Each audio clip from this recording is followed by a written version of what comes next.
Assalomu alaykum o'g'aylar, pastki o'zgendagi do'konimiz mana yana Tiko'da mana. O'n qaranglar mana Max 3 motor bilan Tiko krishka ekan. Xo'p, kim tortgan bilmayman. 4 ta klapanni sarvach qilib borib, porternikini переделка qilib qo'yibdi. Qulochoklarni nimasini tortadigan boltlarini.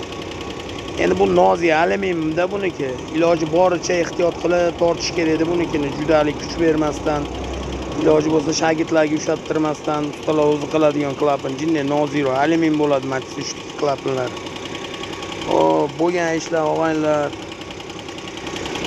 Matto Hovodi kanalini eng chekada teshikka yuychop tiqib qo'yishdi og'aylar.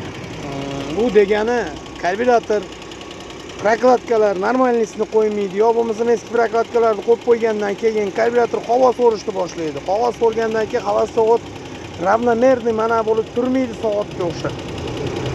Unga chekada teshiydi, bunday to'ssa, chekada teshiydi. Shunday to'ssa havo soat o'nglanadi.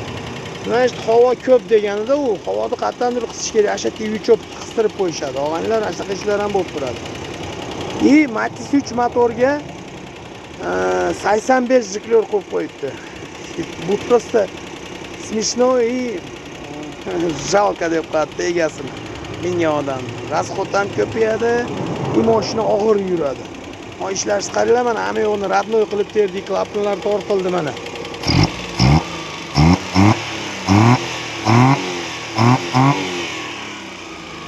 Mahallani archib qo'yaman deyapti.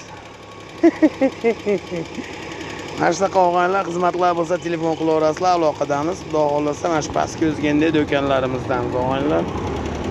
Mana shunaqa ishlarni qilaveramiz, xudo xolasa.